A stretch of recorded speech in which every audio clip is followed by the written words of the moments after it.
बिस्मिल्लाहिर्रहमानिर्रहीम। अस्सलाम वालेकुम। आज आपके साथ स्ट्रीट फूड की रेसिपी शेयर करूंगी जो बहुत ही मज़ेदार और बहुत ही टेस्टी होती है। ये लाहौर में ज़्यादा खाई जाती है और ये वहाँ का फेमस है। तो आज हम बनाएंगे आलू बेसन का नान, जिसे आप नान पकौड़ा भी कह सकते हैं। खाने में भी टेस्टी होता है और उसको बनाना भी बहुत आसान है।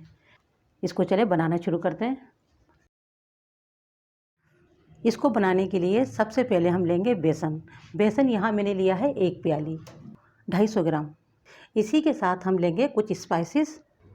1 टीस्पून लेंगे ज़ीरा, हाफ़ टी स्पून लाल मिर्च का पाउडर, 1/4 टीस्पून अजवाइन, हाफ़ टी स्पून हल्दी, हाफ़ टी स्पून ही लेंगे कुटी हुई लाल मिर्च, 1 टीस्पून लेंगे धनिया, जिसे मैंने थोड़ा सा तोड़ लिया है, यानी कि 2 हिस्सों में हो जाना चाहिए, और 1 टीस्पून लिया है कुटा हुआ अनारदाना।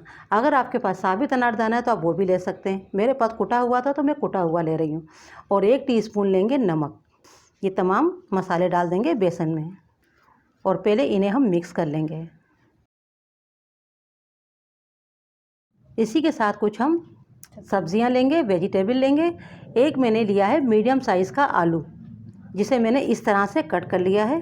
और देखिए इतना पतला हमें कट करना होगा। आप सब्जियां अपने मुताबिक कम ज़्यादा कर सकते हैं। और इन्हें मैंने इस तरह से पतला काट लिया है। और इसी के साथ डाल देंगे प्याज को भी हमने पतला ही चॉप किया है, ये भी डाल देंगे। और ये मैंने लिया है 1 टमाटर, इसके बीज अलग कर दिए और छोटा चॉप कर लिया है। 2 से 3 हरी मिर्च, अगर आप ज़्यादा स्पाइसी खाते हैं तो आप ज़्यादा भी ले सकते हैं। आधी मुट्ठी के करीब हरा धनिया।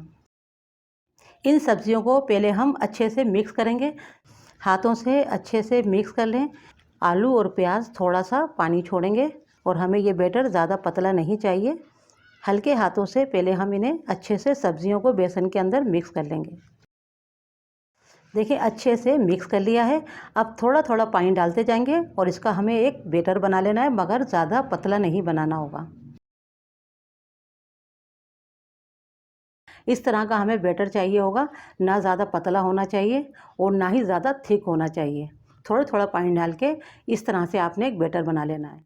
देखिए पहले हमें इस तरह का बैटर बना लेना है। अब नान लेंगे, 2 लिए हैं मैंने, आप ज़्यादा भी ले सकते हैं। इस तरह से नान लेके और इस पर हमें पानी लगा लेना है। इस तरीके से एहतियात के साथ, ज़्यादा पानी नहीं लगाइएगा वरना रोटी आपकी टूटना शुरू हो जाएगी, यानी नान जो है वो टूटना शुरू हो जाता है, सॉफ्ट काफ़ी हो जाता है। तो इस तरह से हम जब पानी इस पर लगा लेते हैं ना, तो ये क्या होता है, ये नरम हो जाता है। जब आप इसे नान पकौड़ा बनाएंगे ना तो ये कड़क नहीं होगा और काफ़ी सॉफ्ट बनेगा।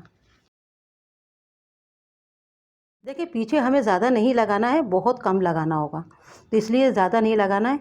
और हो सके तो हाथों से ही लगा लेते हैं, क्योंकि चम्मच से उस तरह से नहीं लगेगा जिस तरह से हमें लगाना है।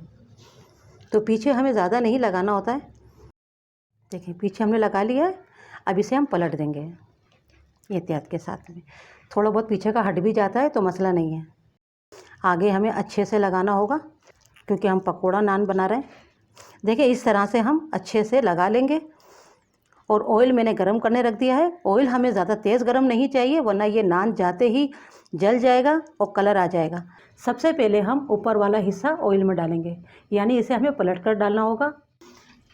पैन आपने जो भी लेना है, यानी कढ़ाई, पैन आपने जो भी लेना है वो फैला हुआ बर्तन लेना है, फ्लैट लेना होगा। अच्छे से फ्राई हो जाएगा नान, वरना अगर आपने कढ़ाई ली जो गहरी होती है तो उसमें नान आपका जाके अच्छे से फ्राई नहीं होगा।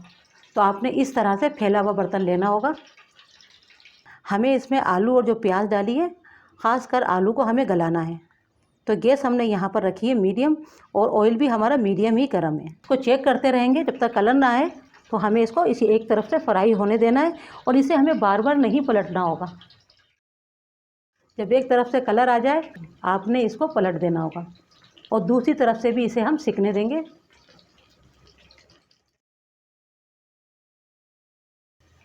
देखिए दूसरी तरफ से भी ये सिक चुका है। अब इसे हम निकाल लेंगे। एहतियात के साथ इसे उठा लेना है क्योंकि काफ़ी सॉफ्ट होता है। आपने इसका ऑयल निकाल देना है कढ़ाई के अंदर ही, और इसी तरह से हम दूसरा नान भी तैयार कर लेंगे। बहुत जल्दी और बहुत आसानी से ये फ्राई हो जाते हैं, कोई भी दुश्वारी नहीं आती है और बहुत ही टेस्टी, बहुत ही मज़ेदार बनता है ये।